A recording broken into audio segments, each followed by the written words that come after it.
Bonjour tout le monde, de la paracha de Tazria, le paracha de cette semaine, le paracha de Shabbat Hagadol, cette année, on est juste avant Pessah, il y a un verset, je dirais, célèbre, un passouk très connu, avec un principe fondamental dans l'accomplissement de mitzvot. Chapitre Yutret, passouk Hei 18, 5. Ushmartem et chukotai vet mishpatai.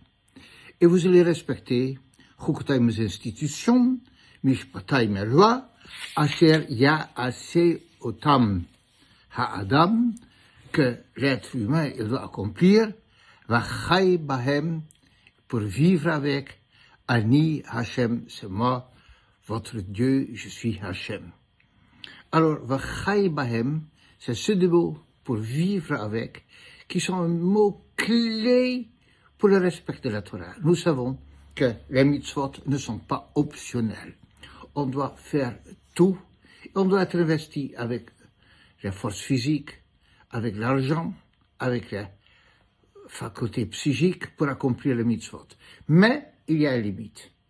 Lorsque la vie est en danger par l'accomplissement de mitzvah, par exemple, quelqu'un qui doit, à Yom Kippour, il est malade, et le médecin, il dit qu'il doit manger, il doit manger. Il en a de même pour le Chilul Shabbat, qu'on doit transgresser Shabbat, lorsqu'on doit aller à l'hôpital, lorsqu'il y a un besoin de médecine à accomplir, tout ça en vertu du principe de Chai Bahem.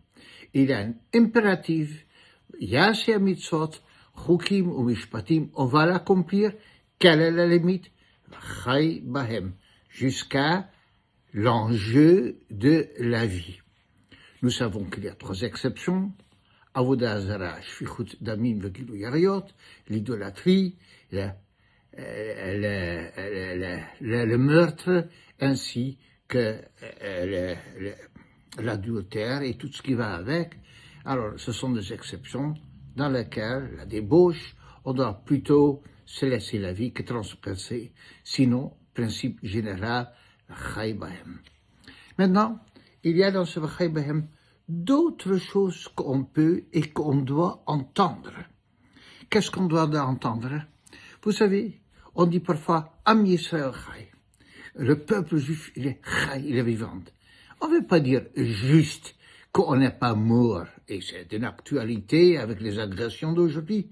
Le Chai Bahem, ça veut dire vivre avec, être en joie avec, être heureux avec.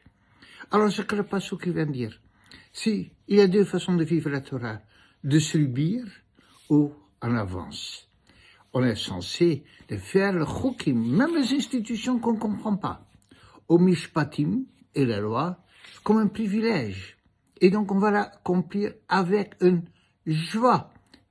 Alors, David HaMelech dit, Lo amut ki echye, je ne vais pas mourir parce que je veux vivre. Mais c'est un pléonasme. Lo amut, il dit, je ne suis pas encore prêt de mourir, Chai Bahem, parce que je suis avec un désir brûlant d'accomplir les mitzvot.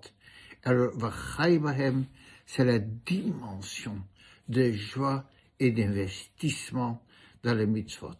Et ça, c'est la garantie qu'on va vraiment vivre une vie de la Torah mitzvot. Chers amis, on est quelques jours avant Pessah, donc j'en profite pour souhaiter à tout le monde, à vous toutes et tous, Pessah Kasher, Chag Sameach, qu'il n'y aura que de besorot, tovot, de bonnes nouvelles, le clan d'Israël, qu'Akadosh Baruch Hu Yerachem al Yeter Peletato sur le reste du peuple qui existe encore, qui sont encore là, et que Nizke Yachat, qu'on puisse ensemble avoir le mérite de voir Oro Shel Mashiach, la lumière proche du Mashiach, Bimhera B'Yameinu, rapidement de nos jours, Mashiach Tzidkenu, Amen. Je le répète, une excellente fête de Pessah, dans la joie, avec le chiyut. Amen. À bientôt.